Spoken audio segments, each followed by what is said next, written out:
پیمانا لوزانه کو 24 تیرمه سال 1923 لباجار لوزانه ولات سویسری هاتی مذکرن سوزا هف پیمانان آواکرنا دولتا کردستان هلوشان تاویکو د پیمانا سفرده بریار هات بوستاندن کو لباشور و باکور کردستان دولت ji Kurdan re bêdamezrandin.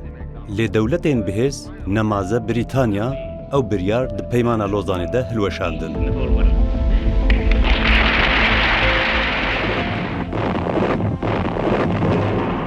Yek ji encamên cenga cîhaniya yekem di navbera salên 1914 û 1918 de parvekirina mîreta dewleta Osmanî ji aliyê welatên süperhêz û çêkirina çend dewletên nû li navçeyê bû.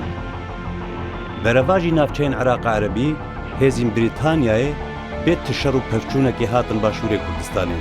Tew ji aliyê piraniya şêniyên Kurdistanê ve hatin pêşwazîkirin jî.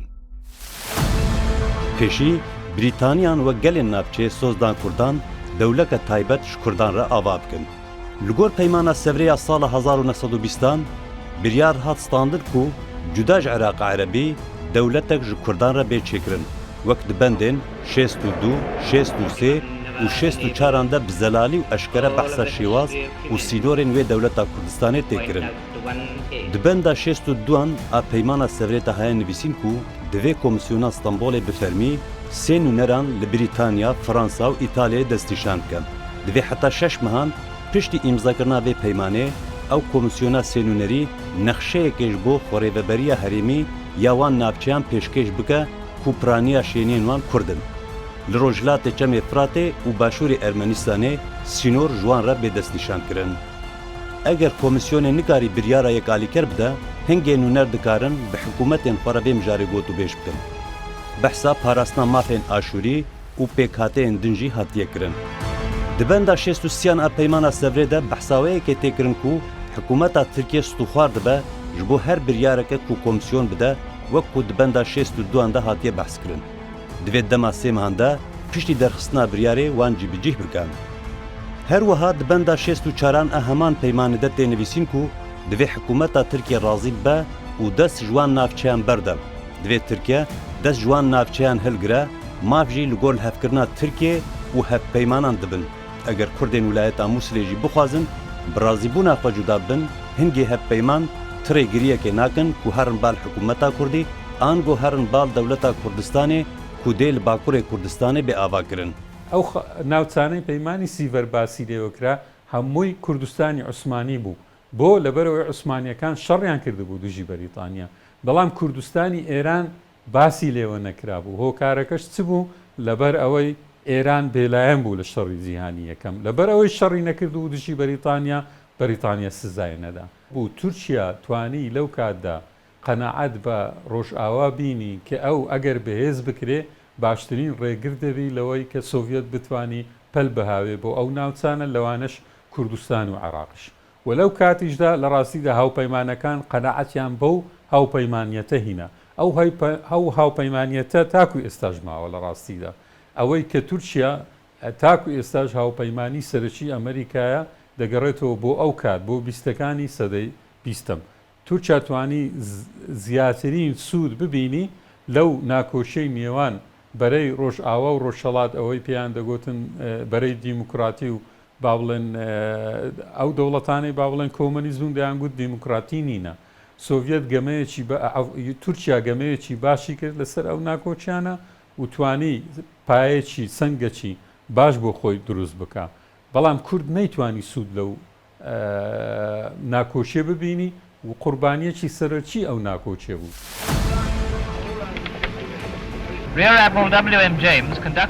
گاوا دەولەتە عێراقی ساڵە 1921 هات دامەزراندن باشووری کوردستانê بۆ ویلایەتا مووسلê ژێرە دەهات گوتن ne beşik ji wê dewleta nûçêkiriya Iraqê bû lê ew dewlet ji wilayetên Besra û Bexdayê pêk dihat. Lewma gava Brîtanyan Feysalê Kurê Husên ji derve anîn û kirin paşaya Iraqê referandumek jêre çêkirin û Kurdistan ji wê referandumê li derve hat tiştin û mijar kir arzumendî ji bo gelê Kurdistanê wek pêbendiyeke peymana sevrê û wek nîşanekê ji bo damezrandina dewleta Kurdistanê. Dîroknivîsê navderê Iraqê Abdulrezaq Hesan Dropala 36 a cildê yekem چاپا دویم آ کتێبا دیرۆکا وەزارەتên عێراقê de behsa teksta nivîsareke sekreterê Komîserê Bilind ê Brîtanya kiriye ku di heştê tîrmeha sala 1921 de ji Sekreteriya Encûmena Wezîrên Iraqê reşandiye û amaje bû yekê kiriye û helwesta Komîserê Bilind ê Brîtanî zelal kiriye. Tew lîwayên Kerkûk û Silêmaniyê li dijî Melik Feysal deng dan. Lîwayên Hewlêr û Musilê bi şertê garantiya mafên wan di damezrandina îdareyan de deng dan wek ku hevpeymanan di peymana Sevrê de soz dabûn Kurdan.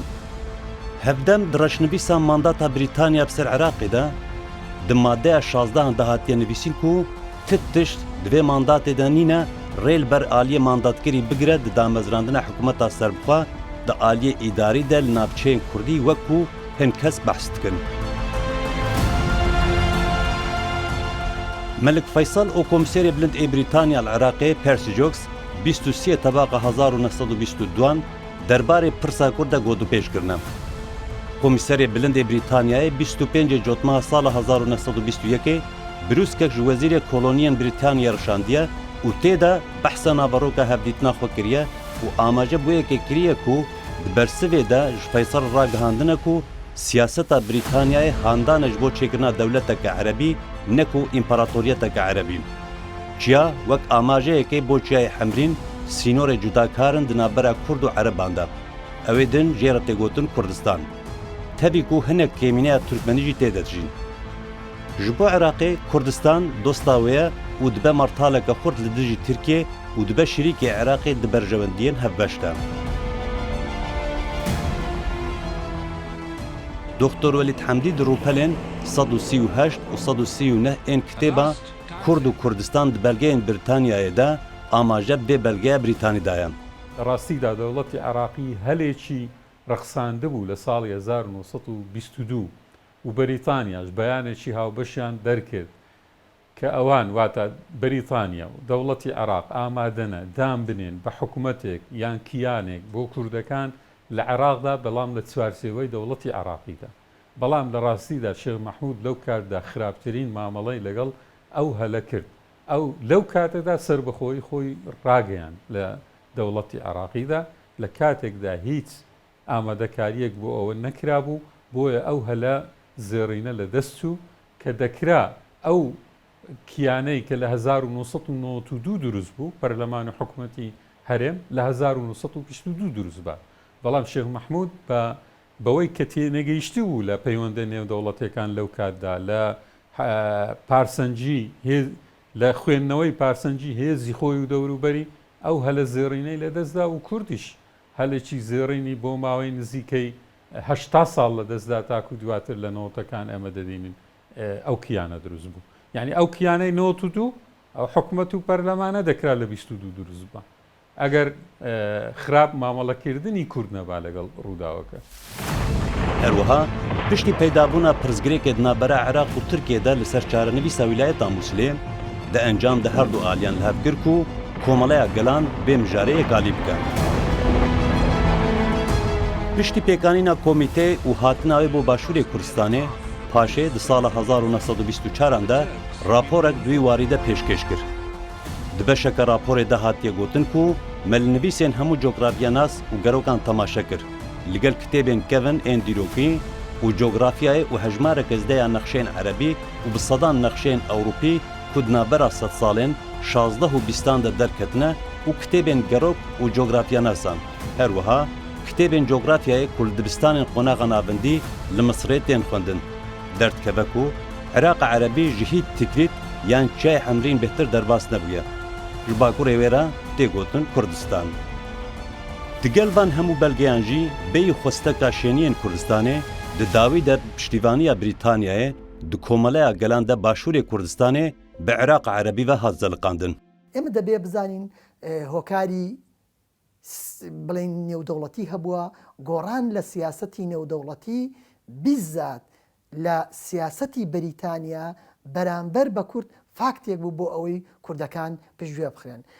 ناکرێت ئێمە لەو گۆڕانکاریانەدا ڕۆڵی ناوچە هەرێمیەکان لە بەرچاو نەگرین بە تایبەتی بزوتنەوەی کەمالیش بۆ خۆی یەکێک بوو لەو بزوتنەوەی کە زۆر گەشەی کردبوو توانیبی ببێ بە جێنشینێکی ڕاستەقینەی ئیمبراتۆرەتی عوسمانی و کۆتایی بەو حکومەتەی عوسمانی بێنێت و خۆی حکومەتی ئەنقەرە سەر بگرێت ئەنی ئەو سەرکەوتنی ئەوان ترسێکی دروست کرد بوو کە ئەم ناوچێ جارێکی بکاتەوە ژێر دەسەڵاتی خۆیان ئەمەش فاکتەرێکی دیکە بوو و لەگەڵ ئەوەشدا نابێ بڵین فاکتەری کوردی لەبیر بکەین فاکتەری کوردیش ئایا کورد لەو کاتەدا لەگەڵ بریتانەکان لەگەڵ چێدا مامەڵە بکەن ئایا لەگەڵ شێخ مەحمووددا مامەڵە بکەن ئایا لەگەڵ کەسێکی تردا مامەڵە بکەن بەڕاستی سیاسەتی کوردیش هەموو کوردەکانیش کۆگ نەبوون لەسەر یەک کەسێک کە بتوانێت سەرکردایەتیان بکە بۆیە سیاسەتی لاوازی کوردی لەو کاتەدا فاکتێ بوو بۆ ئەوەی بەریتانەکان پشت لە کورد بکەن و وەنەیان دەزانی لەگەڵ چێدا مامەڵەکەن. بوی ئاوایی پشتی جەنگا جیهانیا یەکەم بریتانیان پێشی سۆزە دامەزرانە دەوڵەتە کوردیدان کوردان هەرچ قاسی وێ دەوڵەتی هەموو پارچەین کوردستانی لەخۆنە دگرژی لێ پاشێ ژوێژی پۆشمان بوون و پەیمانە لۆزانێدا بتر گێرە داوی لێ سۆزدا خۆشی ئانین. سەبارەت بە پەیماننامەی سیڤەر ئەم پەیماننامەیە پەیماننامەیەک بوو کە لە نێوان بەرەی هاوپەیمانەتی بە سەرکردایەتی بریتانیا و بەرەی دووەمیش کە دەوڵەتی ئیمپراتۆرەتی عوسمانی بوو بە سەرکردایەتی دامات فەرید پاشا لە ساڵی 1920دا بیزاد لە مانگی هەشدا ئەم پەیماننامەیە واژۆ کرا و بە پێی ئەم پەیماننامەیە داروپەردووی ئیمپراتۆرەتی عوسمانی لە نێوان دەوڵەتە سەرکەوتوەکانی بەرەی هاوپەیمانەتی بریتانیا، فەڕەنسا، ئیتالیا، یۆنان کۆمەڵێک وڵاتی دیکەی زۆریش بە چاودێریتی ئەمریکا ئەم پەیماننامەیە واژۆکرا ئەم پەیماننامەیە بوو واژۆکرا بەڵام کە دەڵێن ڕژنووس بوو ئەو لایەنەی دووەم بوو کە مستەفا کەمال ئەتاتورک سەرکردایەتی بزوتنەوەیەتی دەکرد بە ناوی سەرکردایەتیکردنی بزوتنەوەی بەرگریکردن لە ناوچەکانی ئەنادۆڵ و تراقیا دواتر ناسناوی بزوتنەوەی کەمالی وەرگرت ئەوان پێیان وایە بوو ئەم پەیماننامەیە تەنها ڕژنووسێکە لە نێوان بریتانیا و لە نێوان دەوڵەتی عوسمانی واژۆ کراوە و بزوتنەوەی کەمالی هەر لە سەرەتاوە ڕەتی کردەوە ئەو پەیماننامەیە واژۆ بکەن. وەک هەنێک دیرۆکنەویس بەحسکن پەیمانە سەڤرێ مریش دایک بووم ji ber neketwarê cibcîkirnê paşê jî bi sedema berjewendiyên Brîtanyan doza Kurd ji doza netewekê hat guhertin bo pirzgirêka wîlayeta Musilê paşê jî bo pirzgirêka sînorê navbera Iraq û Tirkiye. Piştî vê jî ew doz bû pirzgirêkeke navxweyî ya her du dewletên Iraq û Tirkiye.